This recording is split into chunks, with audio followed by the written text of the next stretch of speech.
दोस्तों, आज की जो कहानी है वह जेल में एक कैदी की अनोखी कहानी है। यह बात है सन 2003 की।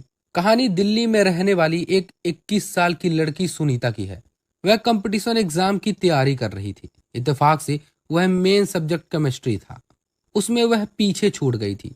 घर में माँ बाप की तबीयत खराब हो जाने के कारण वह पढ़ाई नहीं कर पा रही थी और धीरे धीरे उसकी मेन सब्जेक्ट केमिस्ट्री बहुत ही वीक होती जा रही थी।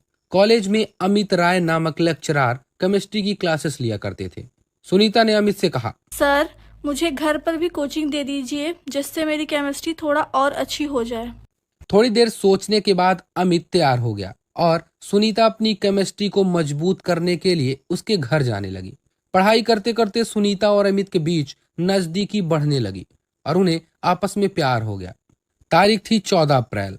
रात को 11 बज रहे थे। सुनीता की तबीयत अचानक बहुत ही ज्यादा बिगड़ गई। सुनीता के भाई को जब यह बात पता चली तो वह भागकर उसके पास आता है।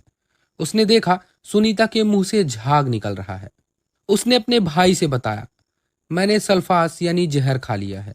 यह बात सुनते ही सुनीता का भाई उसे फौरन अस्पताल ले जाता है, लेकिन शरीर में जहर की मात्रा इतनी ज्यादा फैल चुकी थी कि उसके अगले दिन ही सुनीता की मौत हो जाती है। सुनीता ने दम तोड़ने से पहले पुलिस वालों के सामने एक नाम लिया। नाम था अमित। अमित ने ही मुझे मारा है। और फिर उसकी मौत हो गई। पोस्टमार्टम में भी वही पता चला जो सुनीता ने बताया था। उसकी मौत जहर यानी पॉइजन से हुई है। भाई के कहने पर पुलिस वालों ने फौरन एफआईआर दर्ज की और जांच पड़ताल शुरू कर दी। जांच पड़ताल के पहले कदम पर पुलिस की टीम सुनीता के घर पहुंची। जब पुलिस ने सारे घर को अच्छे से स्कैन किया तो घर में एक सुसाइड नोट मिला। कई पन्नों के सुसाइड नोट में सुनीता ने अपनी लाइफ की सारी कहानी लिख डाली थी। सुनीता ने लिखा हुआ था, मैं अमित सर से केमिस्ट्री की ट्यूशन पढ़ा करती थी। मैं कोर्स में बहुत पीछे हो गई थी, इसलिए मैं होम ट्यूशन लेने लगी। अमित सर ने कहा, हम दोस्त की तरह भी रह सकते हैं और बात कर सकते हैं और साथ में तुम पढ़ भी सकती हो। और एक दिन अमित ने मुझे कोल्ड ड्रिंक पिलाई और उस कोल्ड ड्रिंक में कोई नशे वाली दवा भी मिलाई हुई थी। बात आई गई हो गई और मैं अमित सर के धीरे धीरे पास आने लगी और फ्रैंक भी होती गई। धीरे धीरे हम दोनों दोस्त बन गए। फिर मुझे लगा कि शायद अमित मुझसे प्यार करता है और मुझसे शादी भी करना चाहता है। इसके बाद हम दोनों के बीच में रिलेशनशिप बन गया। अब हमारे बीच में रिलेशनशिप भी था, पढ़ाई भी थी, सब कुछ बहुत अच्छा चल रहा था। लेकिन बाद में मुझे एहसास हुआ कि शायद अमित मुझसे शादी नहीं करना चाहता है। और एक बार अमित ने मुझसे कहा था कि मेरा एक दोस्त है, तुम्हें उसके साथ भी रिलेशन बनाना पड़ेगा। मैं उस दिन हैरान रह गई और तब मेरा दिल टूट गया और तब मुझे लगा कि मैं यह क्या कर रही हूँ और अब मैं सोसाइटी में क्या मुंह दिखाऊंगी और अब मेरे परिवार की बदनामी भी होगी। और फिर अमित धीरे धीरे पीछे हटने लगा और इन सारी चीजों ने मुझे तोड़ कर रख दिया। अब मेरे पास जीने का कोई रास्ता नहीं बचा है और इसलिए मैं मरने का फैसला कर रही हूँ। मेरे मौत के लिए अमित ही जिम्मेदार है। अस्पताल पहुंचने के अगले दिन सुनीता की मौत हो गई थी। सुनीता की मौत हो जाने के बाद पुलिस ने एफआईआर दर्ज किया। उसके बाद पुलिस ने चार्जशीट पेश की और दिल्ली अदालत में यह मामला पहुंच गया। अमित राय गिरफ्तार हो चुका था। पुलिस कस्टडी में पूछताछ की गई और जुडिशियल कस्टडी में तिहाड़ जेल भेज दिया गया। इधर मुकदमे की कार्रवाई चलती गई और आखिरकार लोअर कोर्ट ने अपना फैसला सुनाया। कोर्ट ने माना कि अमित के कारण ही सुनीता की जान गई है और अमित को 10 साल की कड़ी सजा और रेप के मामले में सुसाइड नोट में यह भी था कि उसने उसके साथ रेप भी किया, यानी धोखे से रिलेशनशिप बनाए और उसके लिए उम्र कैद की सजा सुनाई गई।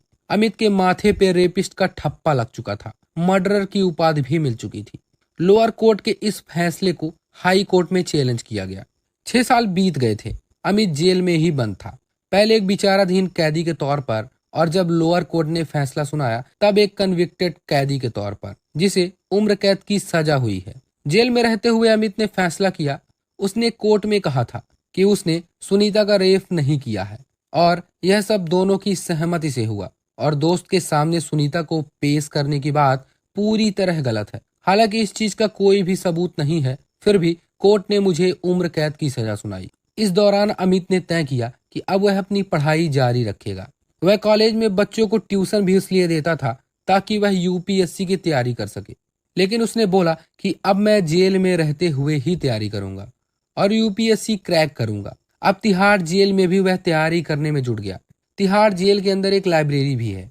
कुछ दिनों बाद अमित को जेलर ने देखा। अमित का दिमाग पढ़ने लिखने में ज्यादा चल रहा था।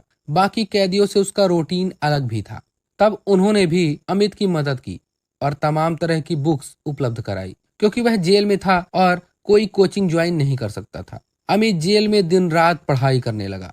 अमित के मेन सब्जेक्ट को लेकर जेल ऑफिसर ने भी अच्छी खासी मदद की।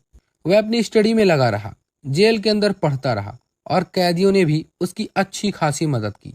उसके डेली काम को जेल के दूसरे कैदी कर लिया करते थे ताकि उसे पढ़ने का समय मिल सके। जेल में 5 साल रहते हुए अमित ने प्री क्लियर किया, इसके बाद मेंस क्लियर किया और इत्तेफाक से उसने इंटरव्यू भी क्लियर कर लिया। तिहाड़ जेल में रहता हुआ एक मुजरिम जिसके ऊपर रेप चार्ज लगा हुआ था, उसने यूपीएससी क्लियर कर डाला, लेकिन उम्र कैद की सजा तो काटनी ही थी।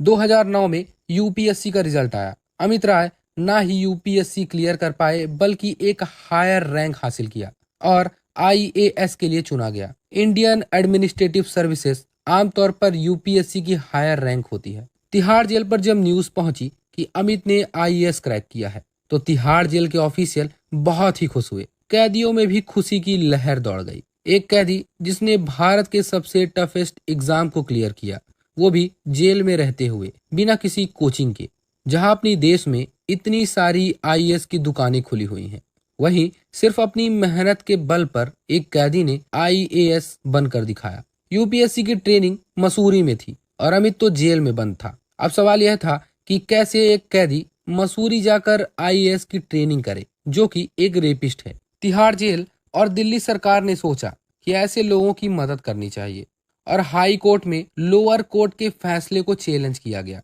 कि तिहाड़ जेल में एक कैदी है जिसका नाम अमित राय है। निचली अदालत ने उसे उम्र कैद की सजा सुनाई है। वह रेप के मामले में कन्विक्टेड है। 6 साल की सजा उसे काटते हुए हो चुका है, लेकिन जेल में रहते हुए उसने जो अपना आचरण बिहेवियर दिखाया है, वह एग्जाम्पल सेट करता है कि उसने जो कुछ भी कुकर्म किया है उसे वह खुद को बदलता है और अपनी मेहनत से इस देश के सबसे टफेस्ट एग्जाम को क्लियर करके भी दिखाया। इसलिए कोर्ट से गुजारिश है कि उसके लिए कुछ नरमी बरती जाए। कोर्ट ने सारी दलीलों को सुना, लेकिन दूसरी तरफ से कहा गया कि क्या कोई एक अच्छा एग्जाम क्रैक कर लेने के बाद उसे बरी कर देना चाहिए। उसके जुर्म को भूल जाना चाहिए और उसने जो रेप किया उसे भी भूल जाना चाहिए। अदालत ने कहा ठीक है, हम इस पर फैसला सुनाएंगे, लेकिन उसके पहले हम केस को पूरी तरह स्टडी करते हैं। कोर्ट ने कहा सुसाइड नोट को बड़ी ही डिटेल से और बहुत ही बारीकी से पढ़ा। जो गवाह और बाकी चीजें थी उनको भी बहुत ही बारीकी से टटोला। उसके बाद 9 फरवरी सन 2009 को दिल्ली हाई कोर्ट ने अपना फैसला सुनाया और फैसले में दिल्ली हाई कोर्ट ने कहा सुनीता ने सुसाइड किया। सीधे तौर पर इसका जिम्मेदार अशोक राय है। इस पूरे चार्जशीट और गवाह में और खुद सुसाइड नोट में यह क्लियर नहीं हो पा रहा है सुनीता ने जब सुसाइड किया तो अशोक राय को इसकी कोई जानकारी थी, यानी अशोक राय को इसकी कोई जानकारी नहीं थी और इसको सुसाइड में सीधे तौर पर इन्वॉल्व नहीं किया जा सकता। दूसरी ओर सुनीता और अमित के संबंध पहले से ही थे और इन दोनों के बीच में जो पुरानी चीजें थी, जो बातें थी, जो रिकॉर्ड पर हैं, उसे देखकर यह तो नहीं लगता है कि इन दोनों के रिलेशनशिप में किसी भी तरह की जोर जबरदस्ती हुई होगी। जो रिपोर्ट आई है उसमें भी यही बात है कि रेप का कोई सबूत नहीं मिला है। जो कुछ भी हुआ दोनों की आपसी सहमति से हुआ, इसलिए अशोक सीधे तौर पर दोषी नहीं कहा जा सकता। दोनों साथ रहते थे, इसलिए रेप की कैटेगरी में इसे नहीं डाला जा सकता। इसका मतलब यह है कि दोनों तरफ से सहमति थी, लेकिन इसमें शादी के लिए धोखा देना, विश्वास तोड़ना शामिल है। हाई कोर्ट ने कहा अमित राय 6 साल से जेल काट चुका है। उसने अपने कर्मों का प्रायश्चित किया, मेहनत किया और एक एग्जाम्पल दूसरों के लिए सेट किया कि इंसान जेल में भी रहकर अच्छा बन सकता है और इस देश के सबसे टफेस्ट एग्जाम को भी क्लियर कर सकता है। हाई कोर्ट का फैसला है कि सुनीता की मौत और उसके साथ बलात्कार के लिए जो निचली कोर्ट ने सजा सुनाई है उसमें से 6 साल जो अमित राय काट चुका है वह उसके लिए पर्याप्त है और उसे रिहा किया जाता है ताकि वह बाहर निकलकर एक सही इंसान बन सके। इधर राष्ट्रीय महिला आयोग ने हाई कोर्ट के इस फैसले को सुप्रीम कोर्ट में चैलेंज किया कि अमित राय की रिहाई गलत है। अगर इसके ऊपर रेप चार्ज लगा था तो उसे मिनिमम 7 साल जेल में रहना था, लेकिन 6 साल में ही हाई कोर्ट ने रिहा कर दिया। मामला सुप्रीम कोर्ट में गया। 24 जुलाई 2010 को सुप्रीम कोर्ट ने दिल्ली सरकार और जेल को नोटिस जारी किया, लेकिन इन दोनों जगह से अमित राय को दिल्ली सरकार ने और जेल ने मदद की। जेल ने कहा कि उसने अपने आप को जेल में बदला और 6 साल की सजा उसके लिए सही है। सुप्रीम कोर्ट ने 24 जुलाई 2010 को अपना फैसला सुनाया। अपने फैसले में सुप्रीम कोर्ट ने कहा, राष्ट्रीय महिला आयोग क्रिमिनल केस में डायरेक्ट पार्टी नहीं बन सकती है, ना तो सुनीता की तरफ से और ना ही अमित राय की तरफ से, और राष्ट्रीय महिला आयोग की इस पिटीशन को खारिज किया जाता है और अमित राय की रिहाई के खिलाफ हाई कोर्ट का जो फैसला है वो बरकरार रहेगा। और फिर अमित तिहाड़ जेल से रिहा होता है और आईएएस की ट्रेनिंग लेता है और एक आईएएस अफसर बनता है। दोस्तों, ऐसी और वीडियोस देखने के लिए सब्सक्राइब करें।